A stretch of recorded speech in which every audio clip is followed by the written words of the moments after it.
বন্ধুরা, আমার আরেকটি ভিডিওতে আপনাদের সকলকে স্বাগত জানাই। আজকের ভিডিওতে আমি আপনাদেরকে বলবো যে মানুষ শ্রেষ্ঠ জীব কেন এবং মানুষের সাথে ধর্মের সম্পর্ক কি।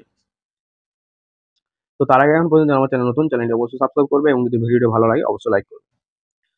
তো বন্ধুরা, আমার শাস্ত্রে কি বলছে যে মানুষ শ্রেষ্ঠ জীব কেন এবং মানুষের সাথে ধর্মের কি সম্পর্ক। আমার শাস্ত্রে এই সম্বন্ধে একটি গুরুত্বপূর্ণ ব্যাখ্যা তুলে ধরেছে, সেটি হলো আহার নিদ্রা ভয় মৈথুনাদি সামান্যমেতৎ পশুর্ভির নরানাম ধর্মো হি তেষামধিক বিশেষো ধর্মেণ হিনা পশুবি সমানঃ।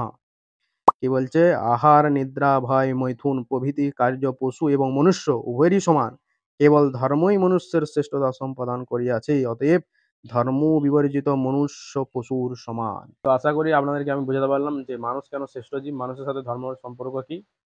যদি ভিডিওটি ভালো লাগে অবশ্যই লাইক করবে। আপনার সাথে দেখা হবে আমার পরের ভিডিওতে। ততক্ষণ ভালো থেকো, সুস্থ থেকো। ধন্যবাদ।